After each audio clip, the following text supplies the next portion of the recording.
Okay. Good afternoon, good morning, good evening to everyone who's tuning into this podcast. I'm Sumit. I'm going to be hosting today's podcast, which is presented by Conscious Crafter. This is part of the Discover Your Calling series, and we have an amazing guest with us from Vietnam. She's an amazing, amazing person.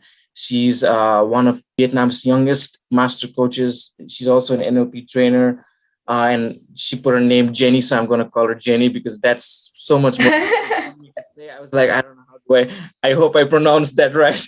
So Jenny is here, and she's also doing her bachelor's degree in nutrition and exercise, which I think is another amazing and interesting topic for all of us. Whatever she's doing, we want to know more about that. We want to hear her journey at such a young age. I actually have my own personal story about her because when I was living in Thailand, and uh, the way I first got to know you was from a video actually, and Yeah, that's right.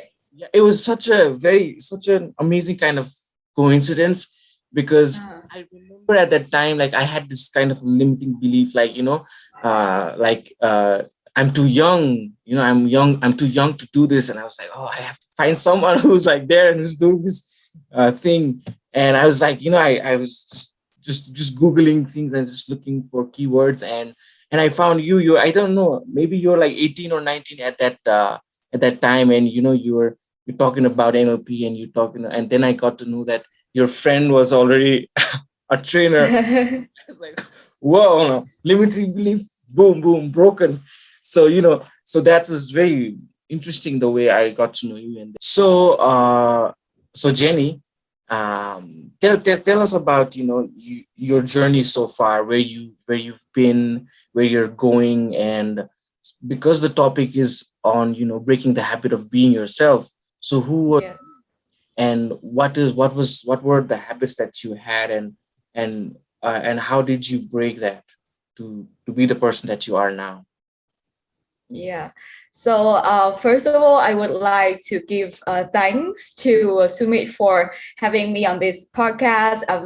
I was very excited, and I want to send my greetings to everyone who is listening to this podcast as well.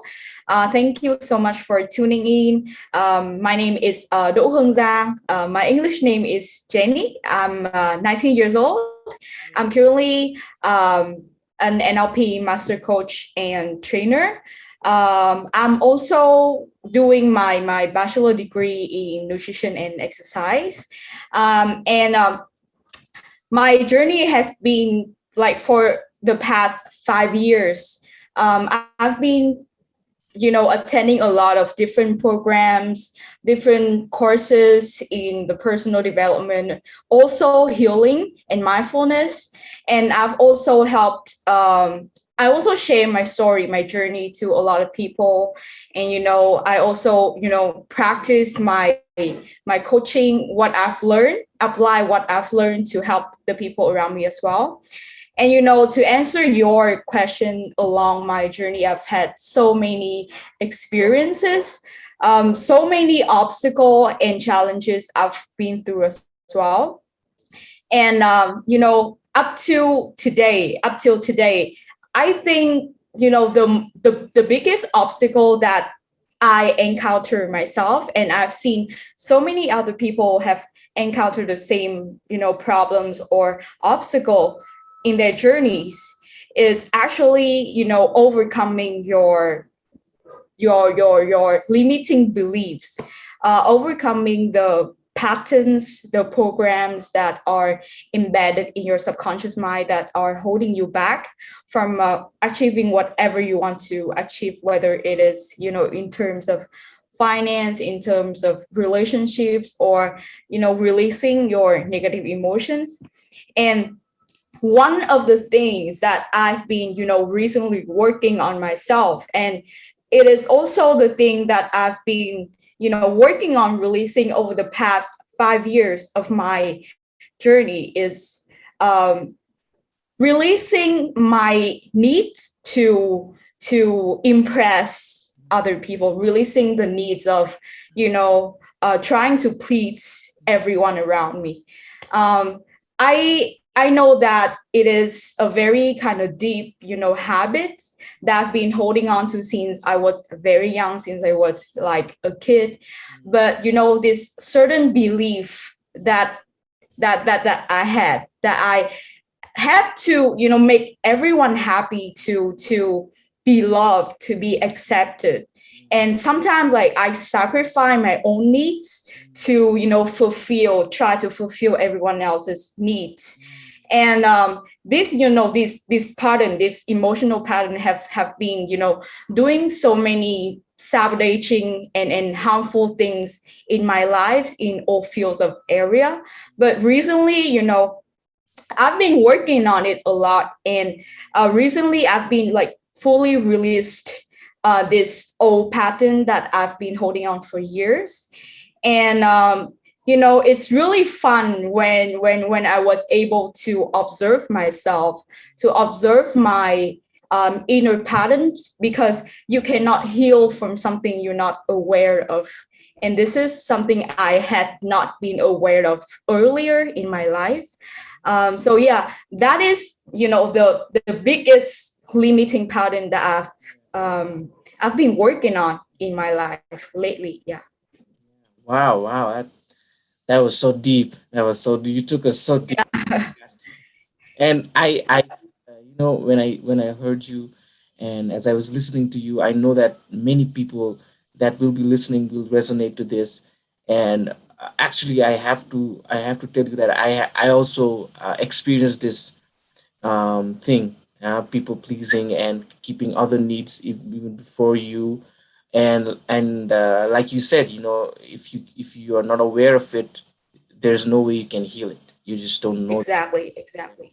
That's I feel that's the first step to to transformation, to the change process. So tell us a little more about perhaps a time in your life where an incident or an event in your life where this pattern really held you back, and how you like step by step how you started, the first step you took, and then the second step and the third step, how many steps there are. We would love to know more about that.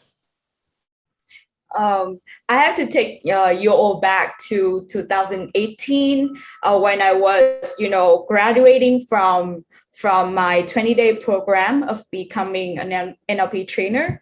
And then right after I came back to Vietnam from Bangkok, Thailand, because that's where the program was held. And I came back to Vietnam, and I immediately fell into this state of, I didn't really know what to do with my life. And because I was so used to asking for people's opinions, asking for people's help with everything going on in my life. And I didn't really know how to make decisions for myself. So when I came back to Vietnam, I was in this kind of panicking state because I didn't really know how to do. And my family have invested quite a lot of money and in time for me to finish the NLP program. So um, I, because I was unclear of what I was gonna do next.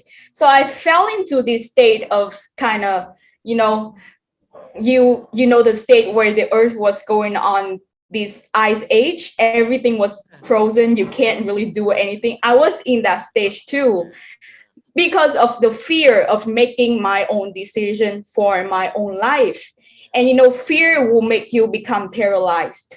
And that's exactly what happened to me then.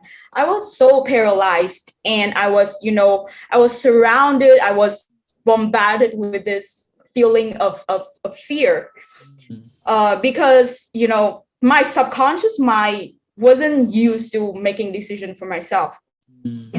And at that time I wasn't really aware of that. I just feel this emotion rising very strongly inside of me.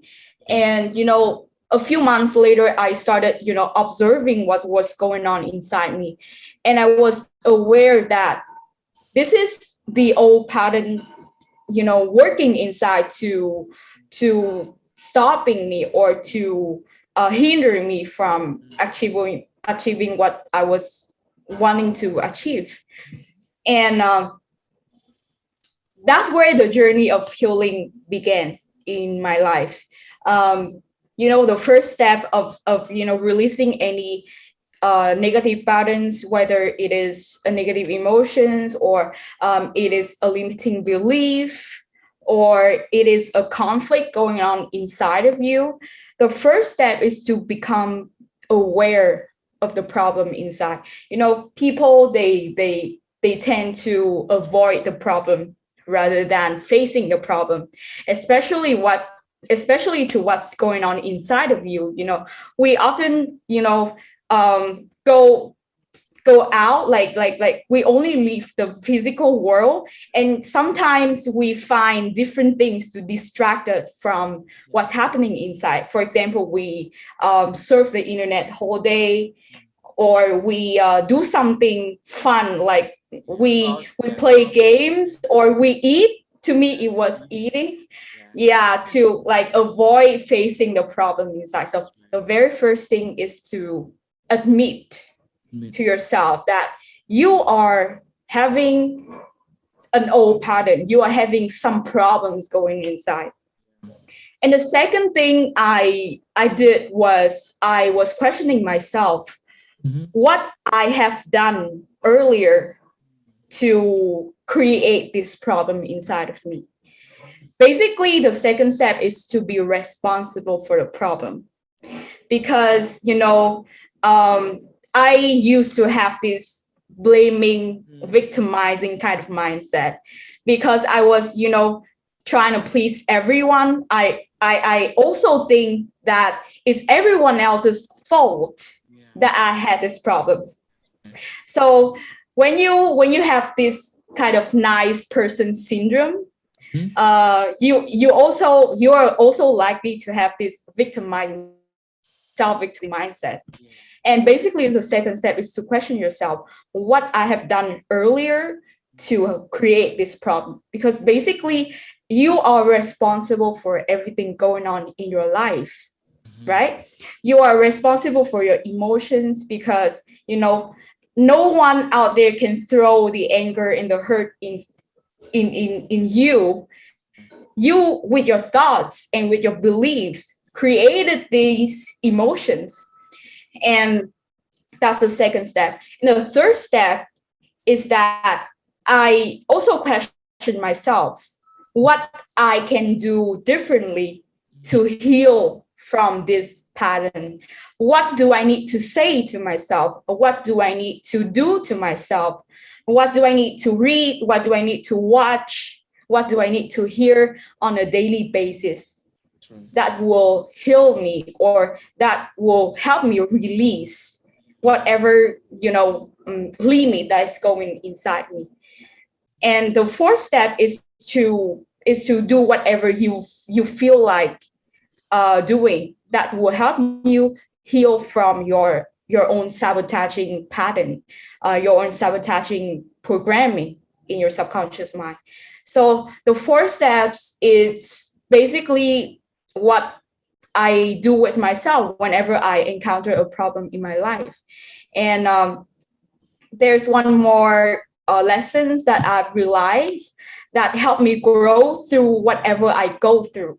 You always go through whatever you go through, especially the obstacles, the hardship, is that when you have a problem, it doesn't make you a bad person.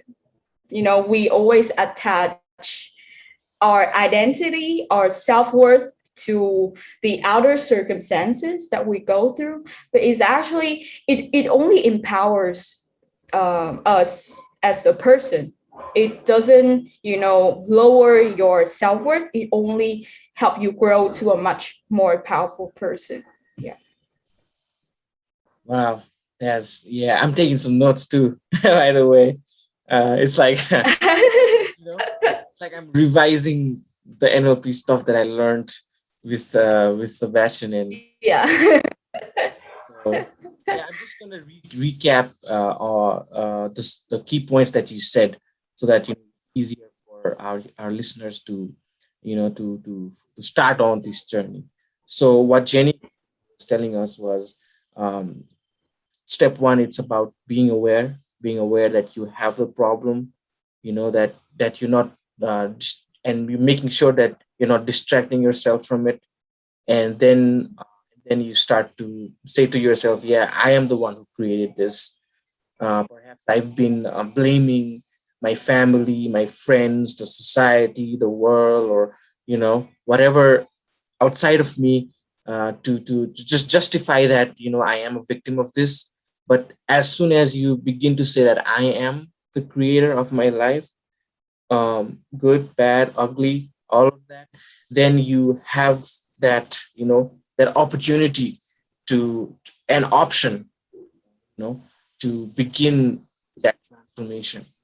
And then the step three is to is exactly that, is to say, what options do I have? What can I do differently? What do I have to say to myself? What is a new way that I can communicate to myself? What can I show to my conscious mind?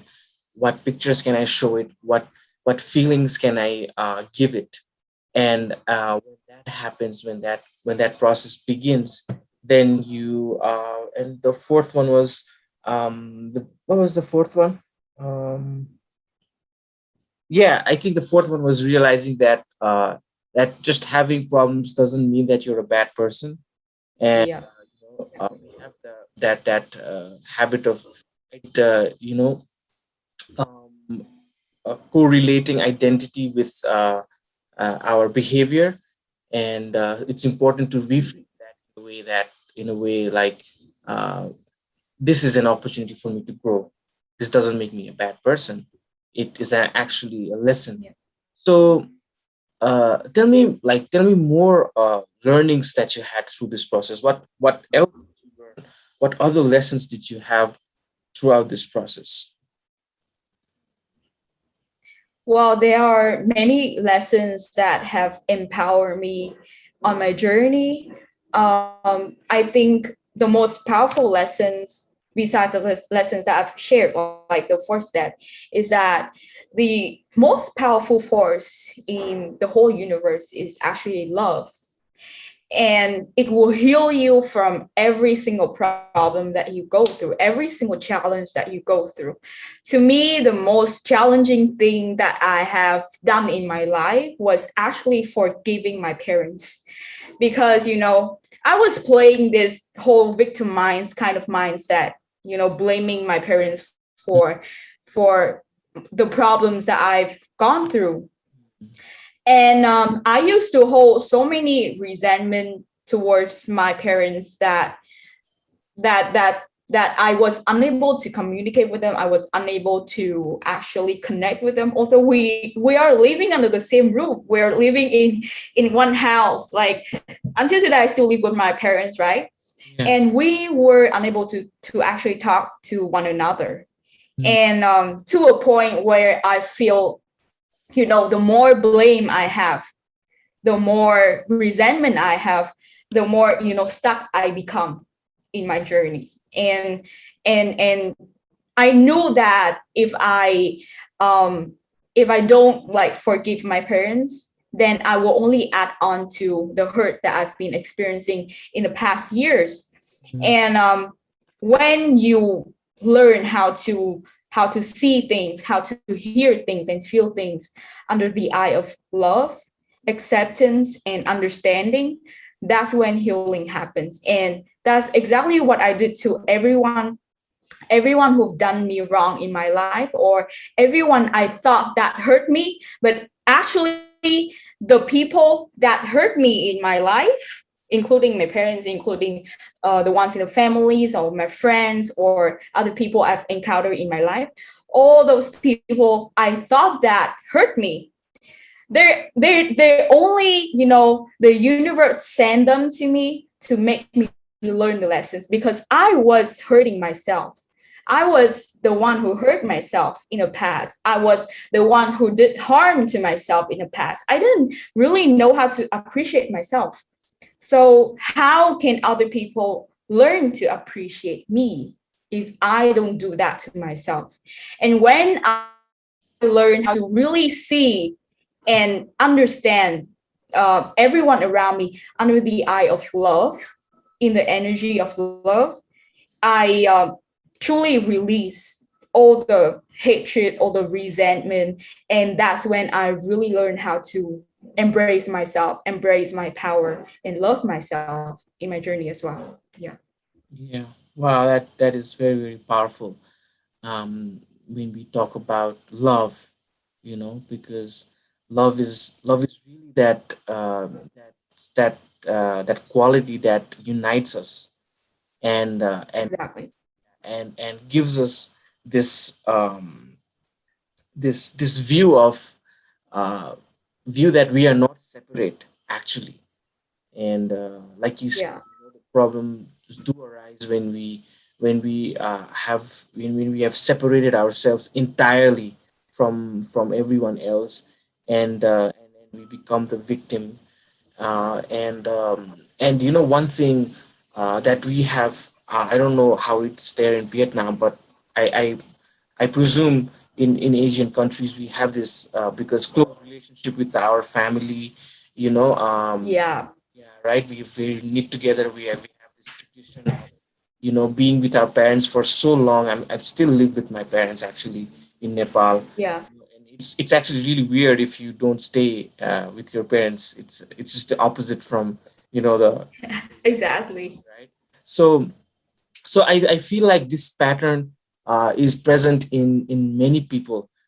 Even in Nepal, we have this, we live in the same roof, but we have this unconscious resentment and anger towards them. So I feel like this is something that is really, really important for all of us, actually. Uh, and it really helps us, like you said, when we begin to realize that uh, all of the actions that you took was you did it because you wanted to be safe, and you wanted to be safe, but eventually you were in a way harming yourself by trying to be Yeah. from those emotions as well. um, Yeah. tell me about your role models, like who are your some of your role models, some of the people that you look up to. I've been so lucky in my life because I've met so many teachers that have, great impact on my journey, on my thinking, my mindset. And there are two people that I look up to the most, in terms of building a powerful life, in terms of, spirituality, enlightenment, and in terms of, releasing the old patterns that have been holding you from achieving what you desire, from have been holding you from, achieving your true power. The first person is definitely Anthony Robbins. Mhm. He's like the person that I look up to the most, because of the way he always strive to become the best version of himself, the most powerful version of himself. And I've watched several documentaries on how he coached people, on how he, you know, how he was using NLP to make an impact on people's lives. And that was so powerful. I was speechless when I was watching one of his documentaries on Netflix. It was, you know, it really made me, like question myself on how I can become better, how I can become, you know, the greatness, the greatness that I've been striving for in my life, how I can live my life to the fullest to serve the people around me. And the second person that I also look up to the most is Louise Hay. She is the author of so many healing books and also, the spirituality books. She has been, she has passed away for a few years now, but I still learn from her a lot. I learn from her sharings. I learned from her wisdom. She have been she had taught a lot about, how to use affirmations, basically the language that you communicate with yourself Yeah. to change your life, because that's what NLP is about. That's what, personal development is basically about. And thanks to her books, thanks to her sharing, I've discovered so many negative, language that I've been using with myself that have created my problems, both physically and mentally. So those are the two role models that I've always keep on my mind to, try to model them Mm. and become the best version of myself too. Yeah. True. True. Yeah, those are some really good role models. And yeah, Tony Robbins, I totally resonate with you on that one. I also he's definitely a role model as a coach. The Yeah. impact, power, the passion that he brings as a coach, the Exactly. way he speaks, the way he does talks about incantation, and Yeah. he, the documentary had also had a very powerful effect on me. The one I think that you're talking about, I am not your guru, and so there was a lot of behind the scenes stuff Yeah, that that's right. yeah, and yeah, it really definitely did have a great effect on me as well. Um, so why don't we dive deeper into this affirmation, and because it's one of the very famous kind of popular tools behind reprogramming our subconscious mind.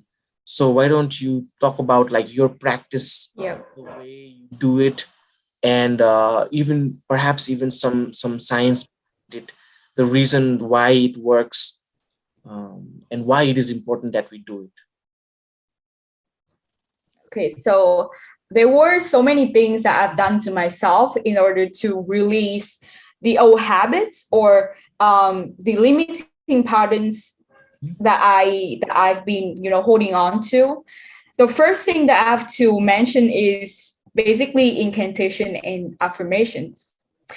I was the one who did not believe in Mm, affirmation in the first place. I did not believe in incantation in the first place. mm, But when I study, NLP, I study the original, the raw NLP. I discovered that it's all science mm, because, um, when you learn NLP, you will find out that basically every single thing that we do in life, every action, every thought, every belief is formed by what you call the language that you're using to communicate with yourself. mm, And sometimes, like not sometimes, but most of the time, you communicate with yourself, you talk with yourself subconsciously, unconsciously.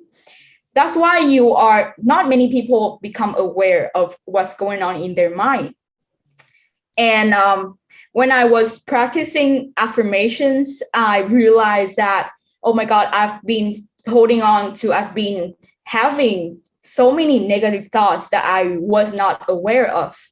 And I started practicing, affirmations, basically choosing the positive thoughts, choosing the thoughts that you want to empower yourself, choosing to think the empowered thoughts, the thoughts that will bring harmony, bring good health, bring abundance to yourself. And I've been witnessing so many changes going on in my life.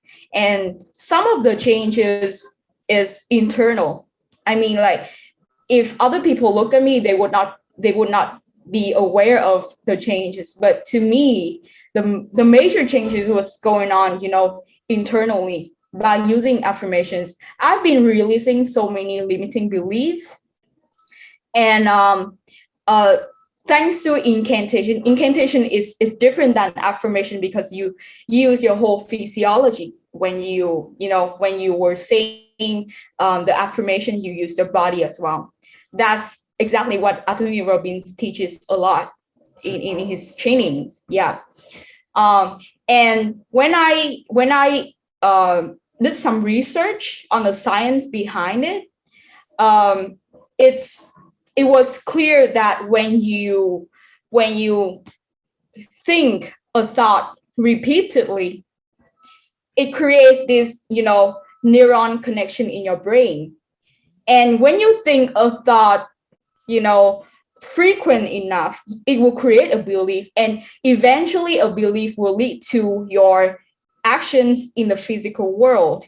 The actions that you actually do in the outer life, and that's a science behind it. And incantation, when you mix the powerful words with powerful physiology, it will create an emotional state that will actually, enhance your actions from the outside, Yeah. because our actions always stem from our internal emotional state. So it's really important to understand the science to create, positive emotions. That's really important because it will affect everything that you do in the physical world. Yes. And and I've been practicing, changing my physiology whenever I feel off, because there's this, mind body connection that will actually affect your emotions. Like when you shrug your shoulder, when you are sad, you will be like this. That's right. And yeah, and when you are happy, your physiology is different. That's right. But actually, you can reverse the sequence. You can change your physiology in order to feel good. That's the science behind it. And the second thing that I practice a lot is gratitude journal, practicing gratitude, and I also practice a little bit of meditation. I'm not like a I'm not a profession. I'm not really, know meditation, but I'm just a practitioner. And I've figured that meditation and, gratitude. I figured that okay. I figured that meditation and practicing gratitude helped me release a lot of my blocked energy inside. Yeah. So for practicing gratitude is like putting yourself in that state Mhm. where you can see the abundance going on around you, because it's all about our perspective of life. That's right. And our thoughts create our emotions, and our emotion create our actions. If you think from the place of poverty, Mhm. of lacking the resources, then it will create negative emotions, and it will eventually affect your outer action as well. But when you change your perspective, because our brain have our brains have different kind of filters Mhm. to block us from seeing certain things in life, and sometimes we block the positive things to only see the negative side of life. But what happens if you change the way your brains filter the life going on around you is that when you see abundance going on around you, then you are constantly put into this state of, abundant, and it will eventually affect your actions and what you attract to your life. And to meditation is a great way to quiet our mind, to observe ourselves, observe the energy going on inside you. And when you are able to become aware of things that is going on inside you, you are able to become more powerful in life. Mhm. Yeah. Yeah, that's true. That's true. It's definitely, like you say, it's definitely there's a whole science behind it, and Yeah. that's why they say it's the best time to do this kind of activities is especially when you wake up in the morning and when you uh, Yeah.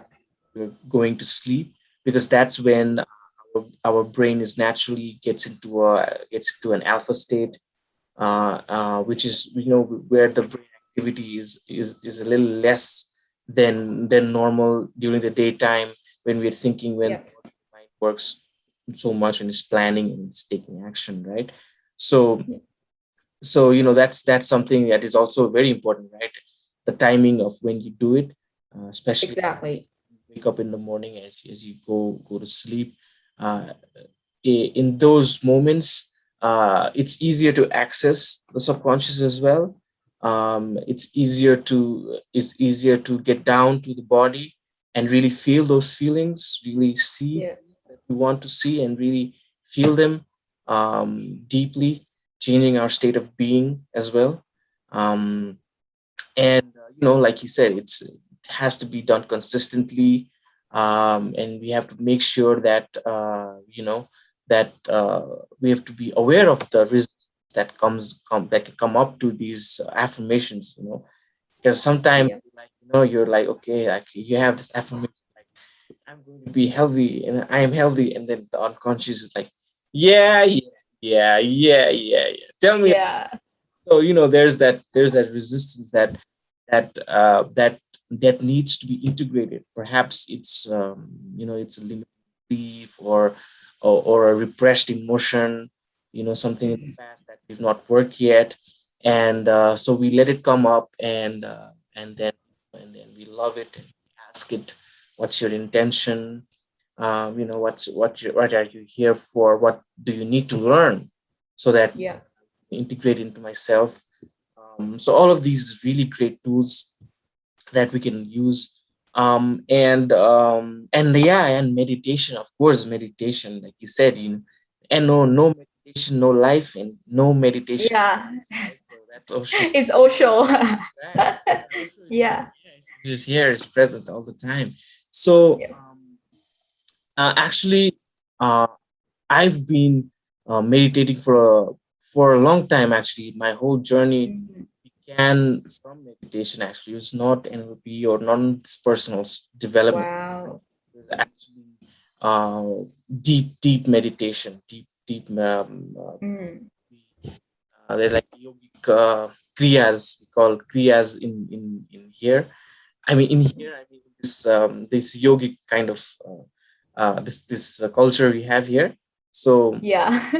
that there's like intensive uh, things that you do in order to focus. We use different kinds of activities, and once you do it consistently, then there comes a time when the subject and the object begins to merge. You're a subject, and maybe you're focusing on your breath, or uh, your body, or you're chanting a mantra.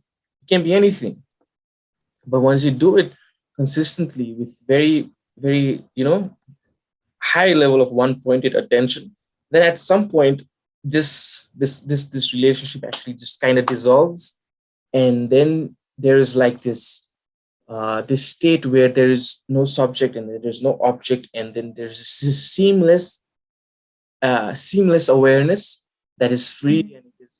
and it is flowing, and it is full of love and creativity and ecstasy and joy, and all of that, which it's difficult to imagine, but it is there, and we know it. Yeah. And that's where meditation begins. And I've always believed, and I know that meditation, no one in this world can do meditation. Meditation is not something that can be done. We can concentration, right? Focus. Yeah. Meditation is a result. It's a happening. It happens. Yeah. Sometimes you're just sitting down, and then it happens. You never know. Yeah. It's not in our hands, right? Um, Like a state of mind. that's Yeah. right. That's right. A So state of being, actually. absolutely, it's exactly, that's the word. It's being. So how do you be? How it's not possible, right? You cannot do being, right? Yeah. Being is, you know. So let's just come back again, right? I want to talk to you more about, like, uh, because I want to focus on, I help, my focus is helping people realize, their heart's desires. And when we are in this journey, and like you said, we are taking opinions from people, and everyone tells us like, this is good for you, this is what you should do. And and when then we are like at a stage where we are not enjoying the work that we are doing, we're not happy about it, we don't feel in passionate about what we're doing, and we feel kind of stuck, right? So for you, what was your process in in realizing what what what you're here to do, and what brings life to you, and how did you, you know first say why is it important to have that in the first place, and how did you do that? Okay, so I think to most people in my country, like the question of your being or your purpose in life is not the first question that comes to their mind in their lives, because I think it's the same to everyone else in the world, because we focus a lot in trying to create success, trying to make a huge amount Mm. in our lives. That's what everyone's focusing on. But actually, in order to attract prosperity in life, in all fields of life, you've got to be aligned with your purpose. You've got to be aligned with whatever you are here to do. And I believe that everyone is given a certain mission, certain purpose when they come to this life. And it's the same to myself. I'm lucky that I've been, I have discovered what my mission is, what my purpose is from an early age. Because I was observing myself a lot when I was doing NLP, and I discovered that I was born to help people heal in their lives. And from what I've gone through, I've been through so many strong negative emotion state. I've been through a lot of challenges that made me realize that, oh, if I can apply what I've learned to heal myself, I can teach people how to use certain knowledge, certain tools to heal themselves as well. That's when I discovered my mission in life. And I've attended a lot of personal development programs with my mom from an early age. I think I started going through different courses and trainings when I was only 12, 11. Yeah. So I've been very prone. I've been so interested. I've been so into personal development training from an early age. And later in my life, I realized that not all kids, not all children had the same experience when they come to such programs or trainings. And I was so passionate about it. And that is also one thing that made me realize what I was here to do, what I was born to do. And I think it's important for all of us. I think it's vital for all of us to discover what our purpose in life is. Because if you don't know what your mission is, if you don't know what you're here to do, then you're only floating through this life. You're not actually living this life. You're only in survival mode. And I believe that life is not about making money, have some savings, and just let it flow whatever direction it want to flow. But it's about this state of being. It's like meditation, this state of being, this state of falling in love with whatever you're doing with your life. And I think our mission, whatever it is, it has the same common thing. It has one similarity, is that we are all born to serve. We're all born to help people around us. We're all born to give something. Maybe it's our talent, maybe it's the value we have that others don't have. And it's all about giving our values to the community that makes our purpose. Mm. And everyone has something to offer to the community. That's why we have, we have singer, because their voice can actually make people become better, make the people lives become better. That's why we have doctors, we have, healers, we have businessmen and women. We all have something to offer to the world. And when we discover what we are passionate about, what we can do, for the rest of our life, maybe we may not make, too much money from it, but we're passionate about it. Then is your purpose. um, to me, training and coaching, I can do training and coaching without people pay me. I feel like I can do it without receiving any money, because it's my passion. And passion has no logic. Maybe you're not paid, but you still feel happy doing it. That is your purpose. Yeah. I think, yeah, I think that is one of the main questions that that helps us to, to get a glimpse into that also. When we ask ourselves, what is something that you would do, Yeah. even if you didn't get paid to do it, or you would pay to do. Yeah. I think that question really helps us ponder a little bit deeper, because, like you said, uh, Yeah. we get into this pattern of, like, just okay, I just try to be safe. I play it safe, so that, so that I'm not going to, I'm not going to be out there in danger of not being able to survive, and all of these things which blocks us. And behind that, there are limiting beliefs hidden there, and perhaps negative emotions in the past, especially in this field, right? Because Exactly.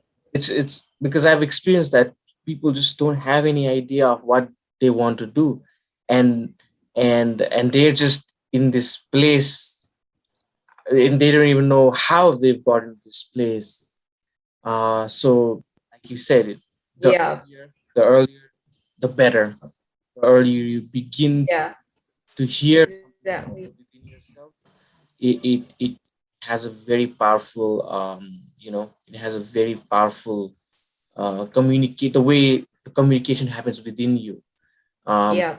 I remember the way I kind of first got a sense of it is is a very interesting event that happened, actually. I was living in Bangkok, and I was at the end of my bachelor's degree, and they were telling us to find organizations where you wanted to do your intern, and everyone was like, okay, Yeah. everyone was, they had some idea. And I was like, I was in a conflict. I had a conflict inside of me, like, what do I do with this? I've learned about business, and I've learned about marketing, but what's the use of it? What could I use it? Yeah. So, the only answer I had was, I would use it for something that could serve people, and that service was something that was just kept coming to me.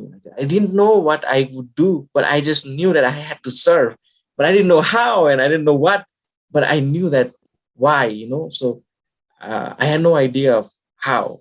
Uh, but then it came, it was funny that a friend of mine, like, he got, I don't know how, maybe he just googled or something. He got an invitation, or he found NLP top coach, and he registered us on an event. And I was next day, Wow. I was there, and I was listening to Luke, and he was talking about inner conflict. Wow. I was like, what is this guy, how, whoa, this is some crazy stuff, man. And I was like so hooked. And then Akhilesh, Akhilesh, right? Yeah. Yeah. Aki came and talked to me, and he asked me like three questions. And I think you asked me what is your interest and what you want to do with life. And I was like answering him, and as I was answering him, I was saying, and I was like, "Oh my lord, this is what I'm here to do." That event was so powerful for me. Um, I felt like a lightning came through my head in my like this top chakra. I don't know if you know about this Yeah. chakra. Yeah, chakra, the crown. Yeah. The crown, like a light came into the crown and it went down into my like the brace. Wow. So I was like, and then my mind was like gone. It was gone for I don't know how long. But then and then I came back and I was like, holy shit. Okay, thank you. Then I was like, let's do NLP crack. And then I did the NLP prac. I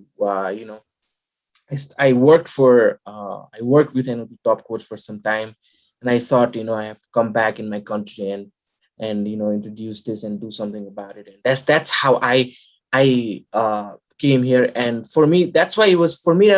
That's why it was important for me that and other people also have these kind of experiences. Like have an insight into holy shit. Okay, okay, now I'm going to focus on this. You have a purpose, you have a mission, like you said. And yeah, so this is a little bit of what I wanted to share with you as well. And Yeah.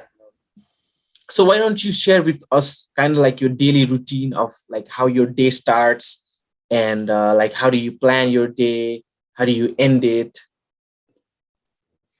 Well, oh, to add in your story, because I was very impressed with your journey. Like, when you are aligned with your passion and purpose, Mhm. a lot of people think that passion is conflict, like it conflicts with making money, but actually it's not. No, no. When you work on, like, when you simply like work to make money, Yeah, it would help you make a living. yeah, But if you are aligned with your purpose, you will make a fortune and you will build a legacy too. And to me, I think that you become a rich person, rich like inside out kind of rich, I know. is when you are aligned with your purpose. And that's exactly what struck me the most, because I used to believe that passion does not go hand in hand with becoming rich, but it's actually the opposite. My thought was actually a limiting belief, and now I completely changed my mindset on that. Yeah. And to share on my daily routine, when I wake up in the morning, the first thing that I do every day is basically make my bed. And then I have this affirmations going on right here about becoming healthy and attracting vitality, because becoming physically healthy is very important to me. And I would go through the affirmation right here. And I've read a lot of Thich Nhat Hanh book. He's a monk, a Vietnamese monk, Thich Nhat Hanh. Oh, Yeah, I didn't know how yeah, to say that, but I know yeah. I love that. He's my guru as well. He's my Uh, guru as well, and one of my role model as well. And a lot in his book, he say that you can bring meditation, you can bring mindfulness in everything that you do. So I also believe that mindfulness exists in everything that we do. mhm. First thing that I gotta do is becoming aware of my body. After I make my bed, I will do a few stretches to connect with my body first. And then I would brush my teeth, clean my face, and I would have my breakfast. Mhm. I'm very health conscious, because I think that if we take care of our well-being, our physical well-being, it would create this kind of impact on our mind as well, because there's this mind body connection. They're actually one, they're not separated. So I'm very mindful of what I eat in the morning, the food that I choose to enhance my vitality. And then I will go do the morning yoga and workout. And then I would after I finish everything, I would, do my daily journal, my daily powerful affirmations and incantation in front of this mirror. Actually, in front of this mirror, I do mirror affirmations, and I would, basically write down the most important thing that I want to do in a day. Only 5 things, because like if I have too much to dos list, if I have too much on my checklist or my to do list, then it's really hard to follow up. So the 5 most important things that I want to focus during the day, and also the most important state of emotions that I want to focus on during that day. Maybe today is happiness, and the other day is peace. The other day is, being productive, or maybe being empowered. So I would write down one certain emotions that I want to focus on during that day. And I would basically, we are still in social distancing, so most of what I do is online, and I would do my work online, but I would take a break every 30 minutes or every hour, because we have to move our body, and we have to take different breaks to enhance our productivity. That's what I learned from university. Actually, yeah. So I have recently become more aware of taking breaks during, certain work sessions. And I would make lunch, because I'm following like a part-time vegan diet. So I would cook myself, cook the food, the vegan food, because my family, not everyone is following a vegan or vegetarian diet. And yeah, that's how I structure my day and go through the work that I have to do during that day. And in the evening, I would, you know, after I have dinner and everything, I would spend around 1 to 2 hours to read my books. And before, I didn't really have this habit of reading books, but now I have, because it's important what we consume, what we feed our brain before we sleep. So I always spend 1 to 2 hours reading books. Most of the books that I read is literature or science or spirituality. And then I would go to sleep with my meditations and gratitude practice. I only do like a short meditation before I sleep, like a 10 to 15 minute meditation. And that really helped me enhance my sleep quality as well. Before because I am still a young person, I used to have a lot of bad habits in my life. For example, binge eating, or sleeping late, or not working now. And in this social distancing kind of situation, where I cannot really go out and do the other activities, I figured that if we don't change our daily habits, change our daily routine to enhance our well-being, both physically and mentally, then the daily habit will destroy our lives, actually. So that's when I realized that I need to change in order to do my work better and to help to serve people better as well. Yeah. Yeah. Wow, thank you so much. There's definitely some of the things that I took as well. I'm going to model some of that. The emotion part, I love that one. And Yeah. yeah, rest, that's something because I can, when you're in the zone, you're just like, well, let's go. And then it's like 1 hour, Yeah, 2 hours, and it's like, exactly. no, stop. So that's something that I'm going to take from that. Thank you so much. Since I feel like we have to touch on this topic, because I feel like you're studying about this as well. So So tell us about, like, nutrition and exercise and the role it plays in our lives, and why is it important to be aware of the things that we're eating, and the different kinds of food that you feel is good when it comes to vitality and being energetic and being healthy as well. Yeah. So I actually have been in the field of nutrition for um, a very long time because my mom is actually a health coach. So I've have this, health conscious from an early age, but it's only the knowledge is not actually what I've practiced all the time.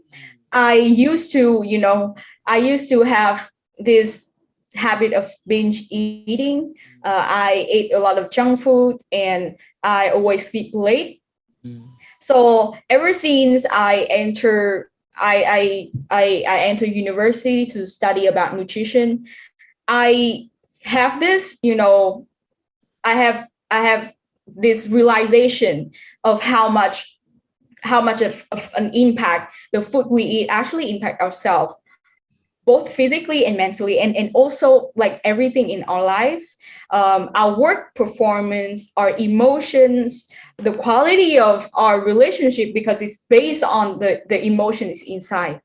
So um, after I did a few research on nutrition, and after one semester that I study in my university, I decided to switch to part-time vegan, which means that I still eat meat, but I mostly I eat vegan. I eat vegetables because um, the most ideal kind of diet that you want to feed your body, that you want to implement in your daily life, in your lifestyle, is the whole food diet, which means that you will eat all kinds of food that provides you with the necessary nutrients, the carbs, the protein, the fat, and all the vitamin and nutrients that your body needs.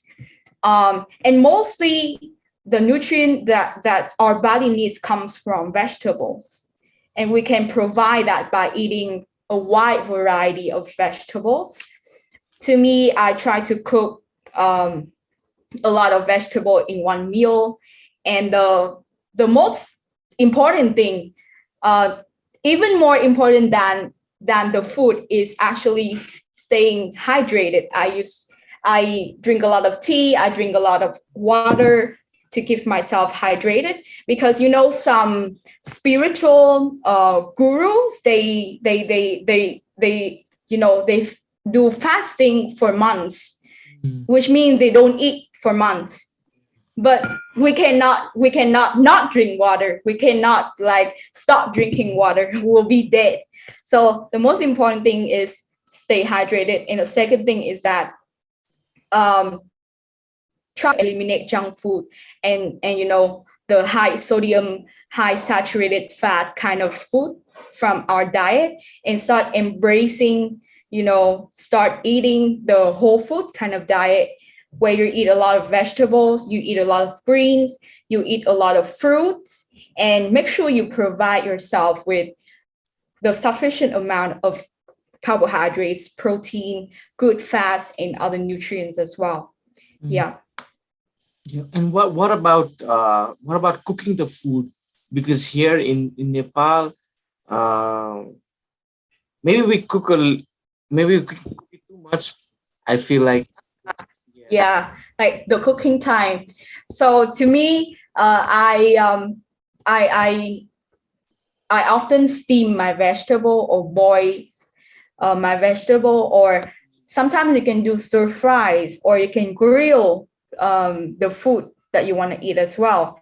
But just try to avoid using too much oils or saturated fats like bacons, or the oils that you use all over like repeatedly too many times is not really good for your health. And when you when you do grill or stir fry, it actually brings out the best taste in the food. Mm. Sometimes in our cuisine, in the Vietnamese cuisine, we also have, very long cooking time type of food. But I only do that like occasionally because first of all, the preparation time and the cooking time is way too long. So occasionally if I cook like comfort food for my family, then it's okay because I will, have this preparation time planned ahead so I can cook that food properly. But most of the time, I do stir fry or grill, because that's when the food tastes the best to me. And trying to limit the sodium, the salt that you put, the seasoning that you put into the food is also very important. Yeah. Yeah. Actually, I'm also on a vegetarian diet. I've been on a vegetarian diet for I don't know, 6, 7 years now. Wow. And in between, I was like vegan for a year. I did that as well, and I felt very good when I was vegan.